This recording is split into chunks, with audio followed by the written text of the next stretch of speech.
Praise the Lord. கர்த்தருக்கு ஸ்தோத்திரம். கர்த்தருடைய வார்த்தையின் தலைப்பு, கர்த்தருடைய விசேஷித்த படைப்பு எது என்று பார்ப்போம். தேவன் தம்முடைய சாயலாக மனுஷனை சிருஷ்டித்தார். அவனை தேவ சாயலாகவே சிருஷ்டித்தார். ஆணும் பெண்ணுமாக அவர்களை சிருஷ்டித்தார். ஆதியாகமம் 1வது அதிகாரம் 27வது வசனம்.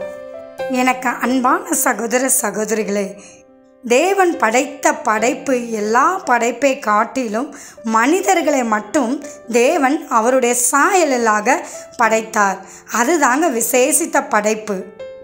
நாம் இந்த உலகத்தில் பெத்த பிள்ளைகளை எப்படி நேசிக்கிறோம், அந்த பிள்ளைகள் தேவைகளை சந்தித்து கொடுக்குறோம், அந்த பிள்ளைகளை பாதுகாக்கிறோம், ஆதரிக்கிறோம்.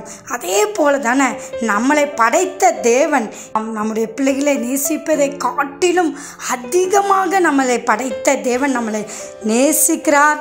நம்மளையும் அரவணைப்பார், பாதுகாப்பார், வழிநடத்துவார், தேவைகளை சந்திப்பார்.